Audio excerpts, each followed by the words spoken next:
Olá, eu sou o Lorival Santana, você está no Earth News Terra e nós estamos com o professor Celso Leme, do Instituto COPEAD de Administração da Universidade Federal do Rio de Janeiro. A gente vai conversar sobre um estudo que afirma que, se até o final desta década o Brasil não conseguir eliminar o desmatamento ilegal, não vai conseguir zerar as emissões de gases de efeito estufa até 2050, que é o compromisso que o Brasil tem feito desde o Acordo de Paris em 2015. Professor, seja muito bem-vindo aqui ao nosso programa.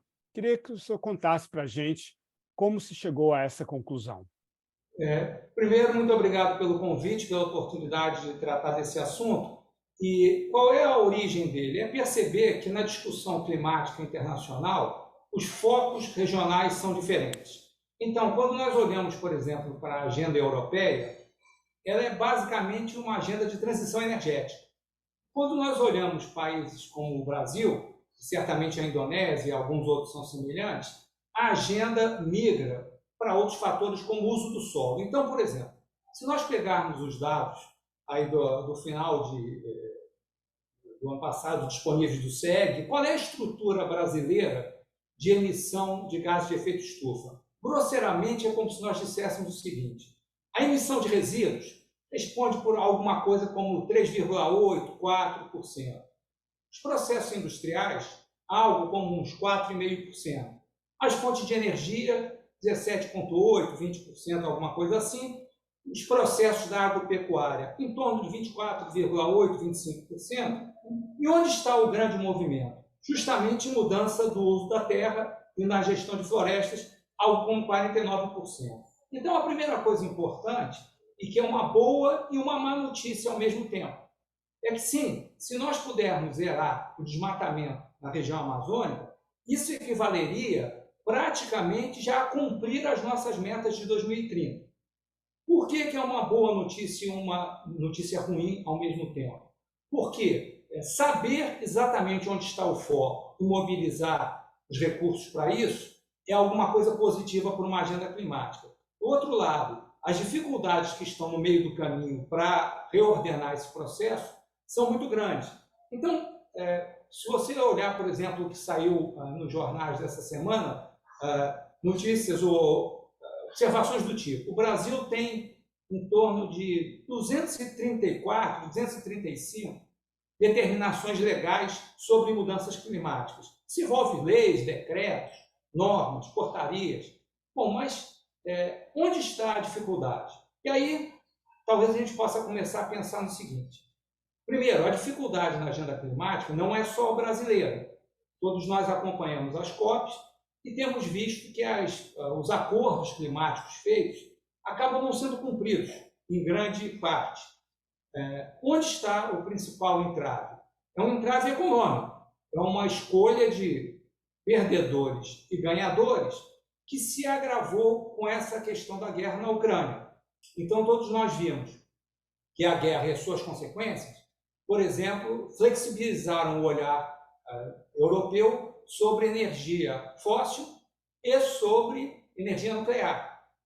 Então, a discussão que se teve lá na COP26, na COP27, entre fazer um phase-out dos combustíveis fósseis, acabou migrando para um phase-down, com foco no carvão, mas poupando óleo e gás, nesse sentido. Então, tem um desafio importante, que é o financiamento climático. Progresso grande na última COP. A aceitação dos termos de que aqueles países que pouco contribuíram para essa situação dramática e que sofrem e sofrerão grandes consequências, merecerão apoio financeiro. Então, a criação daquele fundo é uma boa notícia. Mas, como em tudo nesse assunto nós temos observado, a moeda tem dois lados. Então, a criação, a concepção e a aceitação da ideia do fundo é uma ótima ideia. Bom, acontece que o fundo não especificou os doadores e as condições e os valores. Então, é um fundo vazio. A ideia é boa, a operação não se consumou. Então, nós temos esse desafio todo de como colocar na prática, como fazer funcionar esse conjunto de acordos. Então, acho que uma coisa que pode nos ajudar nessa discussão é perceber o seguinte: As metas que são assumidas são de países. Quer dizer, onde está o calcanhar de Aquiles? As metas são de países. Mas como é que elas são cumpridas? Como é que se alcança as metas? Pela ação de empresas e pela ação de cidadãos, de consumidores.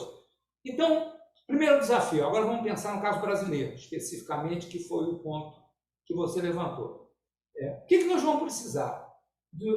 Já estamos precisando de políticas públicas coordenadas em diversas áreas. Exemplo, será que adianta você ter alguém qualificado, como é o caso no momento, na área de meio ambiente e na área climática? Não há dúvida que a ministra atual é uma pessoa qualificada em todos os sentidos. Bom, será que é suficiente isso? E a resposta certamente é não. Por quê? Porque você precisa de articulação de políticas públicas da área de meio ambiente, certamente, mas com a área da fazenda e do planejamento, minas e energia, agropecuária, educação, saúde e ciência e tecnologia. Pelo menos esse. Né? O que quer dizer que nós temos um desafio pela frente, que é coordenar essas políticas. Ninguém sozinho, uma área sozinha não faz. E nós temos um desafio aí do que se chamou, ou se chama agora de governabilidade, que é o fato de que os ministérios, já de muitos governos, não é uma questão só desse, mas ela é resistente, eles acabam sendo divididos entre partidos ou coalizões. E isso produz uma fragmentação que dificulta tanto a concepção como a execução de políticas públicas. Então, esse é o cenário que nós temos, novamente, com grandes oportunidades e com grandes desafios. Onde eu acho que está o nosso caminho das pedras? Na nossa capacidade de montar esse quebra-cabeça. Por quê? Se nós temos metas que são de países, mas que têm que ser alcançadas por ações de empresas, nós temos que pensar como é que nós vamos juntar o quebra-cabeça das empresas e das políticas públicas.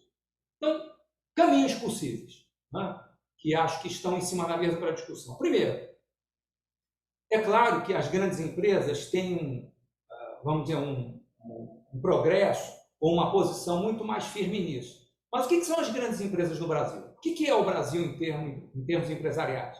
Quantas empresas, por exemplo, são listadas na Bolsa de Valores, na B3? O último número que eu ouvi foi algo em torno de 404. Bom, 404 grandes empresas listadas em bolsa. Nem todas, talvez um número bem menor, com boa liquidez. Bom, quantas empresas nós temos no Brasil? O último número que eu ouvi, algo em torno de 20 milhões. O que esses dois números estão dizendo? Que este é um país de pequenas e médias empresas. Como é que eu engajo pequenas e médias empresas nesse esforço, sabendo que as metas, os NDCs, são de países, mas a execução são de empresas? Então, eu acho que aí começam a surgir as indicações. Cadeia de valor, efeito indutor. Então, as grandes empresas, que são em número bem menor, têm um potencial, além da sua atuação específica, o que se chama aí de escopo 1, nas questões de emissão de gases de efeito estufa, ou até de escopo 2, nas suas fontes de energia, elas têm um efeito indutor sobre o escopo 3. Não está diretamente nas mãos delas, mas está na sua cadeia de valor. Então, os indicadores que podem ser mobilizados apontam nessa direção. Então, essa é a primeira ideia, e nós podemos conversar um pouco mais sobre esse quebra-cabeça. Onde é que essa onda do ESG, por exemplo, pode nos ajudar nessa discussão? Essas são as ideias iniciais, eu não sei se você gostaria de chamar a atenção para algum ponto ou para pontos específicos. Sim, eu percebi que ao colocar as empresas nessa história, você já está com receio realmente de que o Brasil não zere o desmatamento. Você fala da complexidade de atingir essa meta e você então está trazendo também as outras atividades que geram emissões, que são as atividades das empresas, para essa luta, para essa tarefa, porque você está com receio de que a gente não vai dar conta de zerar o desmatamento, né? E aí, realmente, a gente entra... Se zerar o desmatamento é complexo, trabalhar essa questão das emissões das empresas é ainda muito mais complexo e diversificado, né? Quais seriam, assim, os grandes eixos? A gente tem do nosso lado a questão da energia, a gente usa, sei lá, 75% de energia renovável, né? Como é que a gente poderia atuar com essas empresas, que em sua imensa maioria são pequenas e médias para ter o resultado que a gente precisa para complementar o que virá da redução do desmatamento. Lorival, esse seu ponto é ótimo para orientar o pensamento. Sim, a questão é complexa, mas a ação compensa. O que quer dizer que, apesar de ser complexa, o que é bom reconhecer a complexidade para não esperar soluções rápidas nem fáceis. Porque esperar soluções rápidas e fáceis, onde elas não existem, é gerar frustração. Nada pior para políticas de longo prazo do que frustrações sucessivas. Então, vamos ao lado olhar o lado positivo, o lado bom da moeda, que é o seguinte: o problema é complexo, mas ele tem caminhos já mapeados, já identificados? Sim, tem. Por exemplo, então, se nós tivermos que pensar na ação comandada, o que nós estamos falando? A articulação de políticas públicas com a estratégia empresarial de grandes empresas e efeito indutor sobre pequenas e médias empresas. Bom, quais são os caminhos possíveis? Vamos pensar em alguns aqui juntos. Primeiro, um fortalecimento do mercado de ativos ambientais. Temos boa posição para isso. Então, fala-se muito em mercado de carbono, com seus problemas e suas virtudes. Os mercados de ativos de biodiversidade e outros estão aí aguardando que se movimente. Então, um primeiro ponto, vamos pensar numa agenda positiva, em vez de ficar apenas lamentando as dificuldades. Ativos ambientais. Segundo, articulações setoriais. Também estamos enxergando com clareza. Por exemplo, hoje todo mundo que pensa em carro elétrico, seja nos países que estão mais à frente disso, seja nos que estão ainda começando, estão enxergando uma integração setorial inimaginável há alguns anos atrás, da indústria automobilística com as empresas de energia e as mineradoras. Bom, mas por que isso? Porque você precisa, se o carro existir, das fontes de energia e precisa das baterias, precisa de outros metais, lítio, etc., que não tinham essa posição estratégica há um tempo atrás. Então, articulações setoriais inteligentes, encadeadas, é um outro ponto que aparece para nós assim com muita clareza. Terceiro ponto, uma boa coordenação da regulação, tributação e fiscalização. São palavras genéricas? Não, não são. Elas partem de algo genérico. Mas vamos pegar um exemplo de hoje, de manhã. Eu não sei como as notícias estão acontecendo agora, não sei como o dia vai terminar. Mas as notícias do início do dia falavam no encaminhamento da questão de reonerar ou não os combustíveis fósseis com alguns passos graduais. O primeiro deles, que é reonerar já de imediato, um pouco mais forte, a gasolina, talvez com 75% da alíquota que vigia anteriormente a essa mudança, e talvez 25% no etanol. O que é isso? É um primeiro sinal de regulação, de tributação, estimulando o combustível, a energia renovável. Então, isso está em cima da mesa, não é alguma coisa, não são delírios. Terceiro, muito importante, ou quarto, horizonte de análise. Como é que nós geralmente colocamos esses projetos de mudanças climáticas? Pensando em quanto custa o projeto. Qual é o custo de fazer? O que tem aparecido com muita força nos mercados de investimentos? É uma comparação do custo de fazer com o risco de não fazer. E o risco de não fazer, e risco e retorno é algo que está no coração dos mercados de investimentos. Perceber essa diferença é algo muito importante.